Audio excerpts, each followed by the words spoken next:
Welcome back, fight fans, to another episode of GTS Combat. And yo, I'm doing a rundown of the main card for UFC 256 that's been headlined by Deiveson Figueiredo defending his Flyweight Championship against Brandon Moreno. So yo, let's get into it. Starting off at the start of the main card, kicking us off is going to be Junior Dos Santos going up against the undefeated Frenchman Cyril Gane, or Cyril Gane. And Junior Dos Santos has actually lost his last 3 fights. He hasn't had a win now since the start of 2019 when he defeated Derek Lewis. And then you got obviously Cyril Gane, 6-0, undefeated pro record. And yeah, not a lot of experience there, I have to be honest. Only 6-0, 7th pro MMA fight, going up against a former UFC heavyweight champion in Junior Dos Santos. Junior Dos Santos is going to be his 30th pro MMA fight, 21 wins, 8 losses. He's had more losses than Cyril's even had fights. And you may be thinking, that's a bit of a negative, but fighters learn from their losses, and that's a lot of experience that Junior Dos Santos has over Cyril Gane. And for that reason alone, I'm going to be backing JDS to get the win. I know he's on a bit of a he's on a 3-fight losing streak, but I just believe he's going to turn this one around and get his arm raised. So experience is going to pay off for JDS in this one. Moving on, you then got Jacare Souza going up against Kevin Holland. Jacare, 26 wins, 8 losses, 1 no contest. Kevin Holland, 20 wins, 5 losses. So records pretty similar, but I have to say Jacare has been fighting a much higher level of opposition compared to Kevin Holland. Kevin Holland only been in the UFC for the last 12 months now. During this pandemic, he's sort of really sparked his pro career, and his time in the UFC has sort of catapulted him up into the division to get this fight with Jacare, because he's been taking fights. This is his fifth fight this year, and he only really started during the pandemic, so he lost them a few early months of 2020 anyway. But Jacare has lost his last 3 out of 4. His last loss coming at the light heavyweight, up at light heavyweight to the now light heavyweight champion Jan. That Polish power put him to sleep and sent him back down to the middleweights. But yeah, it's hard to really call this one. It's a bit of a pick-em because obviously Jacare has got the experience at the higher level, but Kevin Holland has come into the UFC now and he's looked great in every fight and he's looked confident in every fight. So he has, well, yeah, clearly he has the confidence coming into this one, whilst Jacare, he is trying to bounce back. He's on a bit of a up and down sort of time in his career. You know, like I said, 3 out of his last 4 he's lost. I'm going to back Kevin Holland purely because it is a pick-em fight and I don't really know where to go. My head's telling me Jacare, but my heart's telling me Kevin, because I'm a big fan of Kevin Holland. Like I said, he's fan-friendly. He's always there to put on a show, and yeah, his personality in the octagon comes through as well. So yeah, he's a fun fighter to watch, and I've seen all of his fights so far in the UFC. So I'm backing Kevin Holland to use Jacare to catapult himself higher up into the division and hopefully get himself a ranked opponent after this one. But yeah, next fight we got Renato Moicano going up against Rafael Fiziev, or Fiziev. I'm not sure how you say that one, but yeah, another interesting fight. I'm not too sure who I'm going to pick in this one because it is another close pick-em fight. You got Renato Moicano, 14 wins, 3 losses and 1 draw in the UFC in his pro career, and then Rafael, 8 wins, 1 loss, and that 1 loss did come in the UFC also. Renato, the more experienced fighter, been in the UFC much longer, and Rafael, I haven't seen much of his career. I did see his last fight against Mark Diakese, the London fighter, and yeah, it was an impressive performance, I'll tell you that. His leg kicks to the body looked devastating, powerful. You could hear the slap, and the geezer moves like he's in the Matrix. He is doing all this slipping back and that, and dodging kicks like this. It's crazy. Like, I was very impressed. So for that reason, I believe I am going to be leaning towards him, just because we've seen Renato have a few ups and downs in his career. We have seen him be defeated a few times, well, a couple of times, 3 times to be precise. And yeah, I just feel like the power that I've seen Rafael possess could cause Renato problems.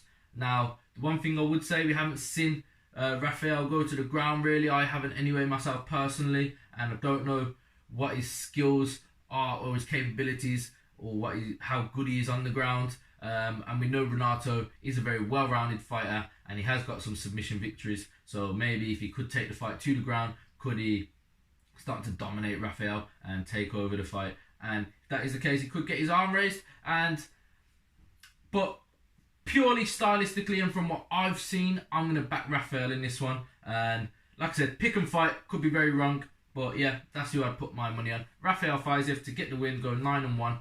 And yeah, moving on, co-main event. We have Tony El Cucuy Ferguson going up against Charles the Bronx Oliveira. What a fucking fight. Stylistically, this one's insane. They're both very similar in what they like to do. They're both very skillful on the ground. We know Tony can fight off his back. We've seen Charles twist people up differently. And yeah, Tony also pretty good standing up, but quite unorthodox. Looks a bit awkward at times. Looks a bit crazy in there. Likes to slice you up with them elbows, whether he's on his feet or whether he's dominating you from top position or even off his back. Whilst you got Charles Oliveira, who originally in his pro career and into the UFC, it was seen as a high-level jiu-jitsu fighter, a high-level ground fighter, but his stand-up wasn't always there. Now, wow, he's improved himself. He's very well-rounded. He's got his stand-up to more or less the same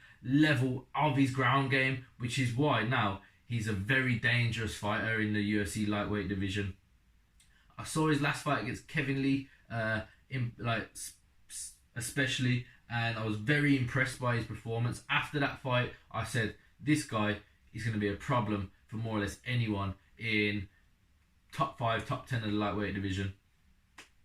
And now he's here fighting Tony Ferguson. Now, I have to say, Tony is one of my favourite fighters, so I'm trying not to be biased, because Tony Ferguson, like I said, one of my favourite fighters. He's so entertaining. The geezer's off his fucking head. He's a nut job, let's be honest. Tony Ferguson is absolutely batshit crazy, but he's a mentally strong dude. He puts in that work. Champ shit only. He's got his own gym in his house. What is it? Snap shit jiu-jitsu or some shit. Yeah.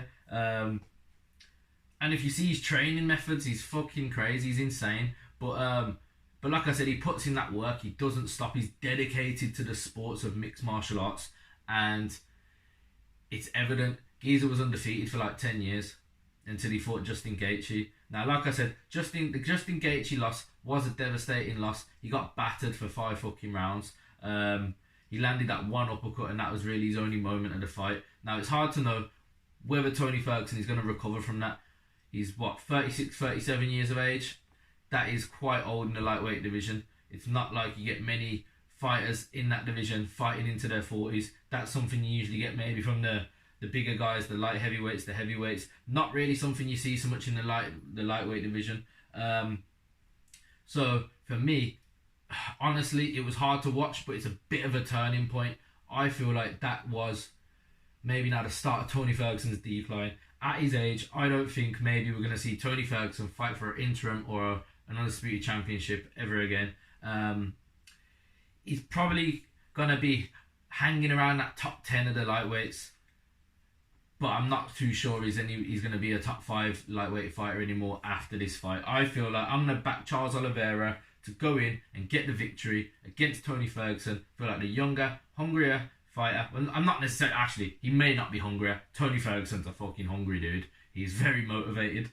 But the younger guy coming in, probably fresher, didn't take a devastating loss in his last fight, didn't get absolutely battered and looked like he came out of a car accident in his last fight. So for that reason, I'm backing Charles to keep jumping the ranks and potentially be in the mix for that lightweight championship, as we don't know what's happening currently with Khabib still.